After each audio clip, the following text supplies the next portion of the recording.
And today's broadcast is brought to you by Eclectic Horseman Magazine. Stay tuned for Eclectic Conversations, hosted by Emily Gitchy. All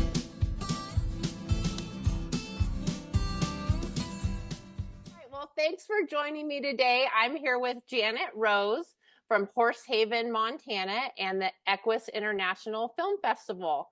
Thank you so much, Janet, for taking the Hi time there. today. I'm thrilled to do this with you today. Awesome, awesome. Well, I feel like we've been running in similar circles for years, and so I'm Hmm. excited to get to visit with you about your exciting new move of the film festival to Missoula. So I think that's where Hmm. I want to start. Is Okay. tell me about what's coming up in 2025.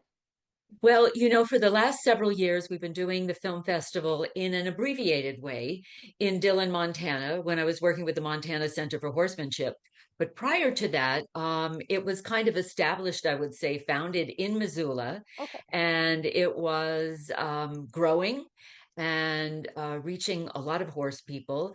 But then, so moved over to the Montana Center and Dillon, and now I'm bringing it back to Missoula because I think that number one, this region of the Missoula, so Missoula County, Bitterroot Valley, Ravalli County, it's so horse centric. It's also so film centric that and the other thing is that there are so many phenomenal films on really important, beautiful topics related to equines and the equine world from all over the world. And Missoula is just a very not only welcoming city for a film festival of this kind, but the interest in these issues is so great here. And also, Missoula is just a very easy place to get to because we do attract a lot of people from all over the world. Even this past year, we had a contingent from Australia, we had folks from Germany, we have folks from France, and I think that bringing them to Missoula, also where we have public audiences that really eat up films and anything about animals, wildlife, horses, especially. For all of those reasons, I think Missoula is the right place to be next year. Awesome. So I think I read that you had your first festival in 2011. Um, Hmm. tell me a little bit of your backstory. Like why film? What's that passion come from? It's kind of an interesting story. So I had been the director of the International Wildlife Film Festival for many years, and we were starting to get films entered about wild horse issues and in general about horses. And I thought, well, there's something happening here. And at that time, there really were no, I think it was around 2010, 2009, there really were no film festivals, obviously focused on the equine world. And so I thought, well, something really big seems to be happening here. At the same time, I was frustrated by, so I had founded Horsehaven, Montana, and part of the focus of Horsehaven, Montana was education. And I thought, how do we reach people with critical information on the important issues, on raising awareness, raising understanding of the historical and the scientific and the social significance of horses and other equines. And so I thought, maybe if we put these two things together, um, we can really elevate our understanding and awareness of equine issues historically and around the world. And Missoula happens to be a very also film focused city. We have a number of film festivals here, and it's something that film is something that people are really interested in. So for all of those reasons, trying to reach more people. The other important thing was to give a voice to these increasingly made equine films. Mhm. So films on horse issues, where was the platform? Where was the voice for these stories? And so I thought it was really important to do that as well. Cool. And for somebody who has zero experience in the film world, tell me a little bit about the process of like how are films selected? How do you Oh my decide what to goodness. have at the festival? Well, I think if I had not had the background with the International Wildlife Film Festival, it would have been almost impossible for me. And at the time that I had decided to leave the Wildlife Film Festival, it was kind of ironic because I said, I don't think I ever want to do another film festival again. And then here I was. And it started off small, because I thought I didn't want to make, and I still don't want it to be a major commercial event. I want it to be something that, exactly as its mission states, elevates and expands our education, awareness, and understanding of the horse and other equines and how to improve their welfare.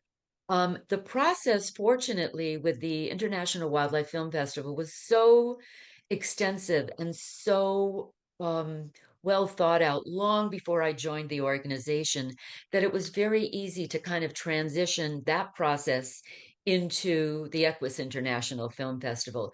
So we do a call for entries. And we have a number of categories, and we've been adding categories as we see that there are issues and fields of interest that are significant.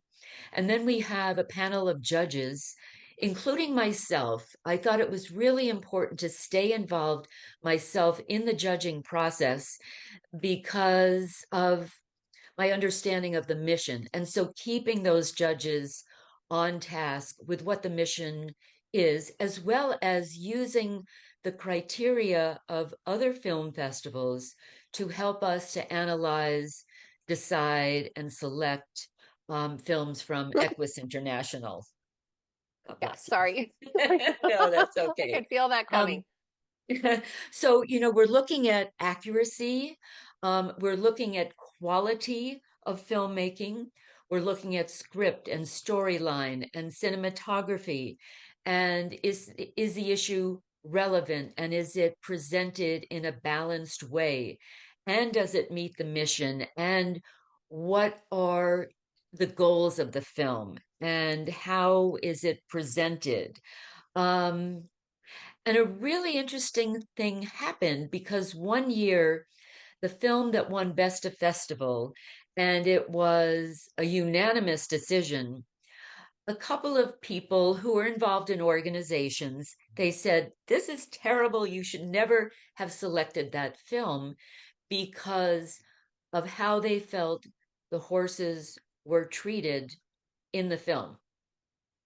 And there were many, many people from the horse industry who said, no, that is exactly the way you might treat horses, wild horses at your training, et cetera, et cetera. So there was a lot of controversy about that.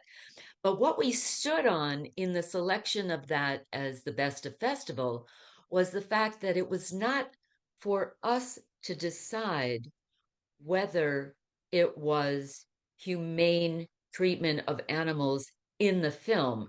What was most important was was the film presented in a scientifically and factually accurate way? And would people gain a better understanding of the issues by seeing this? And was it a well made film, cinematically, script wise? And the irony was that the people who made the film had tested it with a number of focus groups even before they finished producing it. In the end, the majority of people, the majority of audiences said they really did not see any unethical or inhumane treatment. But it presented a very interesting issue. When you're judging a film, you're judging it on its merits. You're not judging it on whether you agree with it or not. And it was a very important film to bring to a public forum. And that was what our goal was, to let the audience Yeah, decide, yeah. is this right? Do we believe in this? Are we treating wild horses properly? Is the kind of training that we're doing? So I think another really big part of the film festival is to generate discussion and analysis and debate, so that we can advance what we're doing in the future in relation to equines. Yeah. Wow, it sounds like you're threading a lot of needles as far as like navigating a lot of different challenging things there. Do you find that a lot of the films that you're considering sort of generate that level of discussion? And No. no. Okay. No, it's very interesting too, because we've seen a real evolution in the films being made about equine issues. They are becoming a lot more mature, Mhm. more well done, more professional. And the interesting thing is, I think a lot of it has had to do with mainstream media elevating the horse as the subject of filmmaking and television programming. PBS, for example, when the network did it was either a series or several films on horse issues. So suddenly, from 2011 to now, the horse has become a much more frequent and focused subject of mainstream media. And I think Mhm. that's been interesting too. The other thing is that initially, a lot of the films that we were seeing early on about wild horses and the wild horse issue, they were very one-sided. Mhm. And whether I agreed with them or not was not really the issue. It was just that they were very emotionally driven, which was a good thing, but they weren't very balanced. So you couldn't come away from these films and say, okay, now I have a much better understanding and perspective on this issue. Since that time, they have changed dramatically. So again, we're seeing from all over the world. I mean, that's the Mhm. other interesting thing. There are so many films being made about equine issues all over the world, from Europe to Asia to Africa. And that's a big change as well. Yeah, that's so exciting, and that's heartening to hear that like that nuance and discussion are things that are happening and Mhm. not just sort of that one-sided approach. And so that sort of folds into my next question is you've paired the film festival with like a conference with different Mhm. presenters, and so tell me a bit about that motivation, why you chose to do that. Well, a film festival in and of itself generates a lot of conversation and discussion and networking and interaction. And when I did the International Wildlife Film Festival, we would have the films, but we would have presenters and speakers and conservation leaders from around the world. So it created a bit of a model for how best to present film festival. At the same time, I had been working with the Montana Center for Horsemanship. And as the center was expanding, we had determined that we wanted to do conference on equine issues. And so it was actually the conference that was driving the incorporation of the Mhm. film festival. So we would screen maybe a small handful of films as part of the larger conference. And then this past year, we added clinics to the Mhm. conference and the film festival. And it was a very good, I thought it was a very good model. One of the challenges is you have to be in the right community and Mhm. the right geographic location and have access to venues and resources and transportation. Dillon is a very small community and it's a wonderful community. But the Montana Center was very, very focused on training and education. And I felt, or I feel, that being in a place like Missoula, where it's kind of a central location, it's very easy to get to. We have incredible theatrical venues, historical theaters, and just wonderful venues, lots of arenas to work in and work with. Um, that I wanted to bring the film festival back here, have it be a major event, but have the conference, excuse me, and a few clinics incorporated into it as an equine event. Mhm. Awesome. And so I saw you have Dr. Temple Grandin and Rupert Isaacson, who's not somebody who I've heard of before. So they're the two that was in the So flyer that you far. sent me. Yeah. So tell me a little bit about why you chose them. Well, it's, for many years before I met Temple, a lot of advisors said you've got to get Temple Grandin, you've got to bring Temple Grandin, and I had read her books. I mean, she's an expert on autism. Obviously, she's autistic and has really advanced our global understanding of autism and the relationship with animals, as well as the emotions of animals and a greater understanding of horses in a very broad way. So autism is a piece of it, but it's her focus is really how can we better understand and work with the horse. At the same time, she has been a consultant to many ranches and cattle ranches and the livestock industry, and she's really revolutionized our understanding of livestock. And she had consulted with one of the ranches in Dillon that I was working with at the time. And I also believe having worked with and continue to work with a lot of youth with physical and emotional and psychological challenges and disabilities, I thought that having someone like Temple be a part of a conference would be have a lot of impact. And so I got to know her a few years ago, right after COVID. We had a conference in Dillon, and she was the keynote. And just an incredible woman. And the things that I learned from her and with her were significant. And so I asked her, we've stayed in touch over the last few years, and I asked her if she would come to Missoula for this conference. And she said yes. And she's so cute because she asked, I mean, it's very charming how she is. She said, now, do you remember the demonstration that I did with horses and a lawn chair? Do you remember the red or green lawn chair? I said, absolutely, because we really watched how the horses and the riders reacted. And she said, do you think we could do the same thing? And I said, yeah, I'm going to go in my backyard and get my red lawn chair. So we're ready. Okay. Awesome. So that's Temple, and she's just a wonderful person, and has so much to teach us. Rupert Isaacson, I had always heard of him because of the film and book about his journey with his autistic son, and it's called The Horse Boy. And then I met the head of a foundation who also told me about knowing Rupert, and that she thought he would be a wonderful speaker. And so I invited him to the conference this past year in Dillon, and he blew my mind.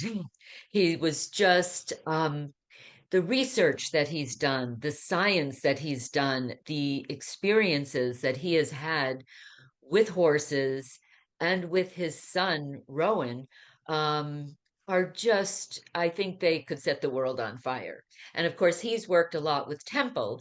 And so we're hoping that he will be able to join us. He said he'd very much like to. And so we're hoping that he can join us again. His son Rowan was born with autism and had a lot of challenges. And today, Rowan is in his 20s. He's working, he drives a car. It changed his horses, changed his life dramatically. And I meet so many people who either know someone, have a relative, have a friend with autism or some other challenge that where their lives have been changed by horses, or they want to learn more about horses and how they can change their lives. And when I've worked with young people, the evolution in that young person's way of living and way of being through horses is so incredible that I feel if we can bring more focus to the equine therapy arena through the conference and through some of the films, then it will be a very positive thing. Awesome. And I guess that sounds like an amazing duo. And I guess we'll just have to stay tuned and see what other clinicians and presenters are going to be on tap for the event next September.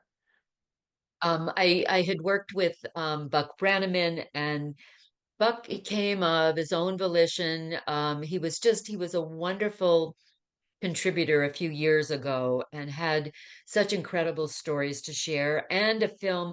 What I really love is to have a conference presenter who also has a connection and some tie with a film, because we can tie them together in such a beautiful way.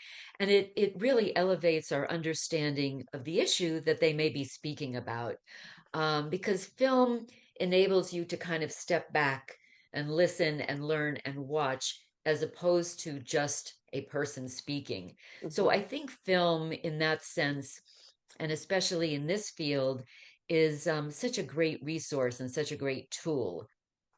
So I've reached out to Buck Brannaman as well. And the the conference always seems to, the speakers, and we have our theme, but it always seems to evolve over the next 12 months, and just people emerge who just have so much to contribute, and a lot of it comes out of the films as well.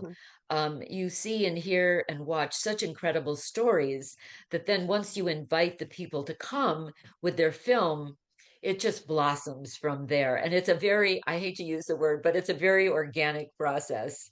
But it's so much fun to watch, because where you start out with your theme. And of course, the theme this year is a new vision in horsemanship, the partnership between horse and human. So that's our headline, if you will. But then over the next 12 months, I envision a great evolution in the who and the what and the where and the how. Wonderful. Well, tell me a little bit about, you said that that's your theme for the year. What does that mean to you? What is the new partnership in your mind? It's ancient. Um, but today we have a new understanding of not only what the horse can do for the human and what the human can do for the horse, but I think we have a much greater understanding and awareness of the impact of the horse over centuries, and how the horse has impacted societies all over the world. There's probably no other species, there's no other animal that has had such an impact on the outcome of how our world has evolved and on how our societies have developed. I mean, when you think about it, in war, in the military, in science and research, in just so many different ways. And so that is part of what I consider an element of the new vision in horsemanship. The other new vision is how we're treating this animal and our understanding of how its mind, its brain works, how its temperament develops, how it has evolved over time. And then the partnership is such, if we can understand it as a partnership and not me versus you, you are my tool. No, it is a partnership. And if we can embrace that partnership, if the horse, as we do good by the horse does good by us. Mhm. Um, and the other thing is, there have been individual clinicians who've tried to promote and foster this concept. But the idea that around the world, groups of people, the way we are learning about horses, the way we're training with horses, that is a new vision. As we understand more and more of how the horse can help us physically, psychologically, in every way, that's part of the partnership, and it's part of what I consider the new vision. Whew. Um, your passion is just so evident. Tell me a little bit about your history. Like how did your relationship with horses start? It has been such an evolution. And I continue to be amazed every day by, the experiences. As my partner says, when he introduces me, he says she's into horses, but she's not a cowgirl. I'm not a cowgirl. I'm not a great rider. I don't ride that much anymore just because of time limitation. But I would say that my first exposure to horses came from my grandfather. He owned horses with the late actor Burgess Meredith. And he was also my introduction to wildlife and nature, but horses were integral to that. And he was just a wonderful man in every way. He had come from Russia, and there were these old photographs of him on horseback and fooling around with horses. So he was a horseman in every sense of the word. And so as I got to know him growing up, he would ride around. He had, I guess it was like a ranch, but people could come and stay there. And he would ride around the ranch on this big white horse. I used to call it the big white stallion. It wasn't a stallion, but I didn't know that at the time. And so I have this picture of this beautiful human being on this beautiful horse. And so that was my first introduction. And so I grew up a little bit riding whenever I would go to visit my grandparents, riding there. And then I grew up in the city, in New York City. So um, horses became, very much a sidebar issue. And then when I moved to Montana and I had the opportunity to get involved with horses, it was horses 24/7. Um, and so I was learning, and then both of my daughters were learning about horses. And then one day, a neighbor who owned a ranch called me and said, Janet, I know you're into horses. I'm not sure I even had horses yet. She said, I know you're into horses. We have this horse that was abandoned on our property and we don't know what to do with her. So I called one of my best friends who was also helping my daughters to learn and helping me to learn more. And we worked with this horse. We got her into a new home. We got her adopted. And therein, Horsehaven, Montana was born. The idea that, and more people started to call, not because they heard about us, but just there were a lot of issues. This was around 2010, and a lot of horses were being abandoned. Hay prices were soaring, and there were just a lot of homeless horses.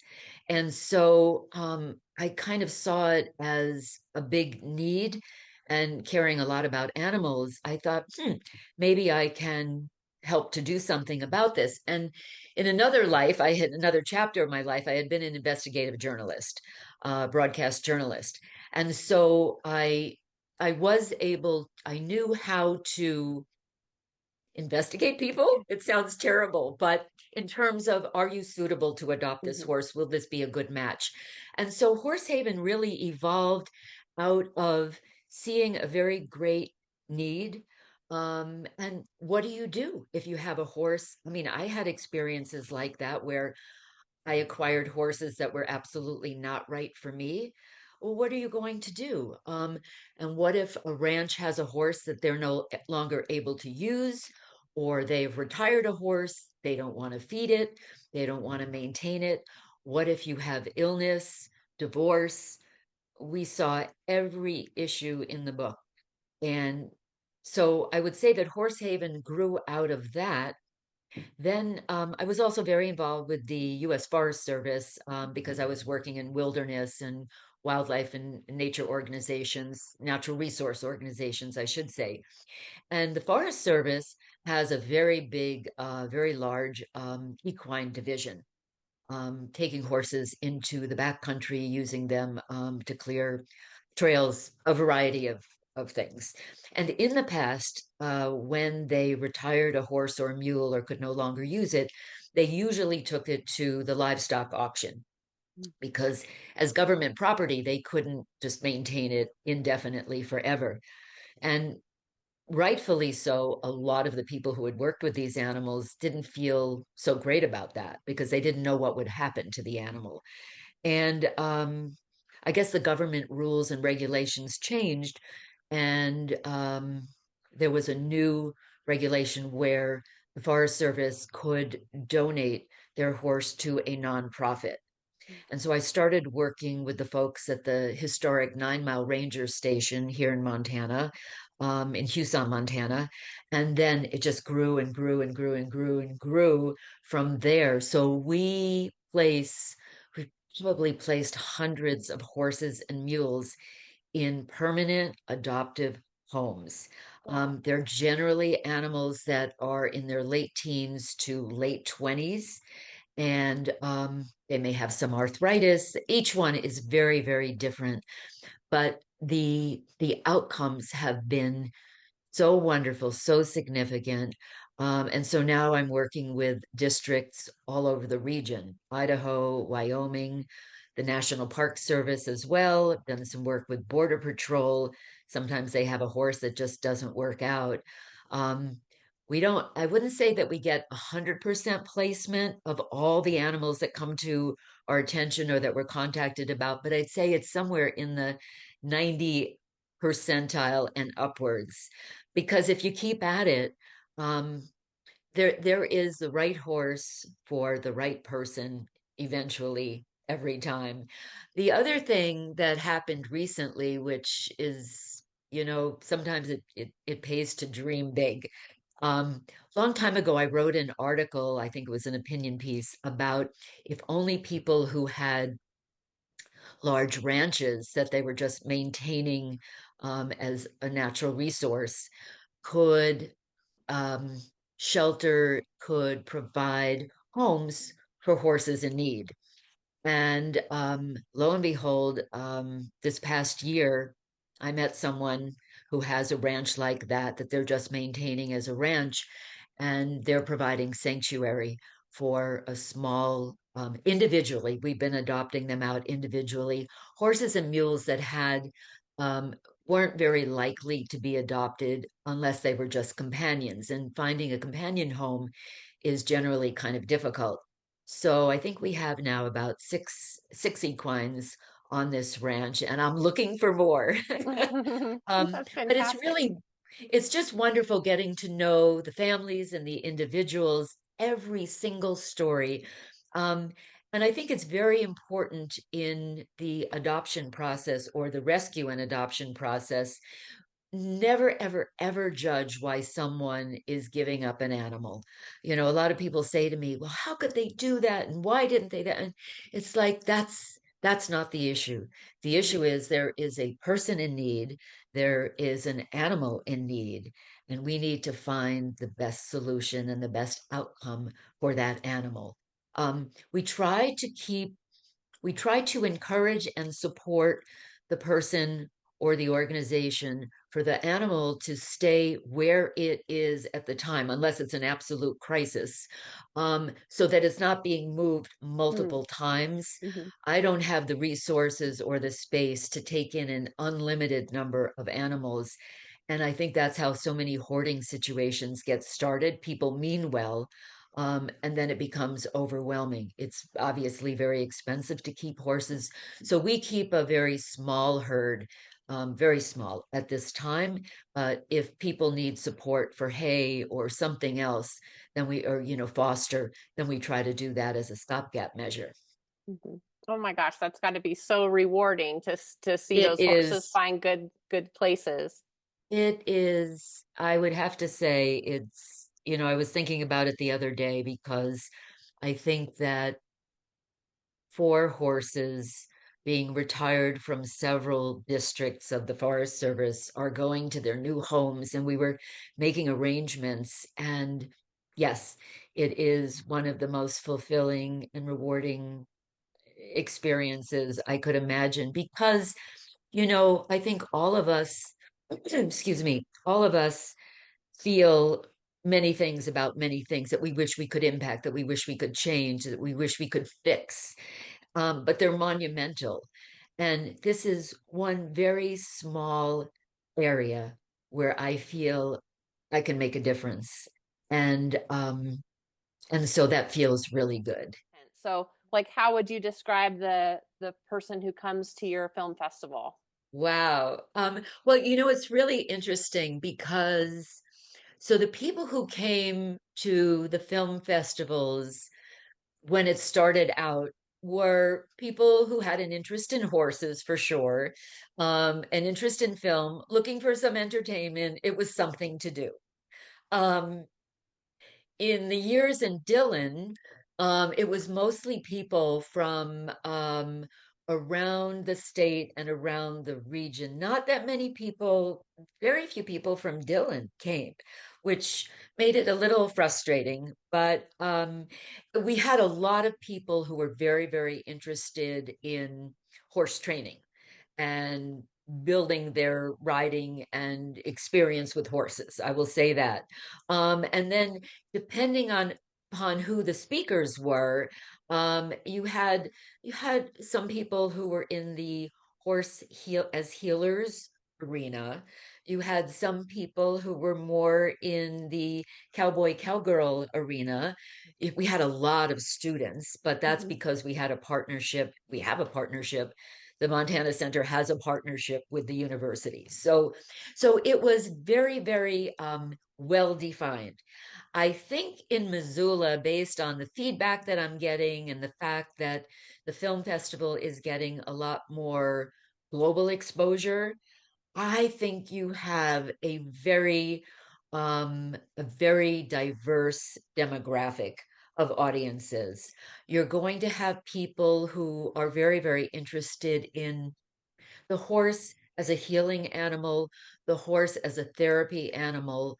I hope and think we'll have a lot of people who are educators, but also just horse people who love to see these films, who love to hear the speakers, who love to network with each other. I'm not really certain yet because it started out as a small event. It went in Missoula. It went to Dillon. That was a very different, varied, each year was very varied, the audience, but it was a very hard place to get to and could be quite expensive. So that was always a factor. I think and hope that in Missoula, based upon greater awareness of the film festival and the conference, and hopefully Horse Haven and the work we've been doing, I'm hoping that it will attract um, a very diverse group of people with an interest in animals, with an interest in therapy, with an interest in film, because these films, some of the films are just they're not all about issues. Some of them are just magnificent films, and so if you love film, you'll see great films. And the fact that we're getting more films from around the world, there are such incredible stories that are being told, and that's a really big part of the film festival, giving a platform to these stories and these people that we need to know about and learn about. And in the process, we're learning about these different parts of the world and the impact of the horse, Mongolia and South America, Latin America. It's really quite incredible. And also within the horse world, there's such a diversity of topics, Mhm. from the racing world to the therapy world, to the breeding world, to the rescue world. I mean, to the scientific and the research side of it. Um, so you're really culturally. Years ago, I started a film festival when I was at the International Wildlife Film Festival and Media Center. I started a film festival called Cine, Cultures and Issues of Nature and the Environment. And I have found that so many of the horse films really, or the films that are being submitted, really fit within that kind of genre of Mhm. nature and the environment. And culturally, we are learning so much about different cultures because of the horse. So sometimes the horse is maybe the centerpiece, but there's so much more around it. It's really quite thrilling. The other thing that, if it's okay for me to reference this, you know, to do what we're doing, I mean, I've always done it it's in Horsehaven, Montana has been an all volunteer organization. So everything has been on a volunteer basis. We charge adoption fees in the several $100s.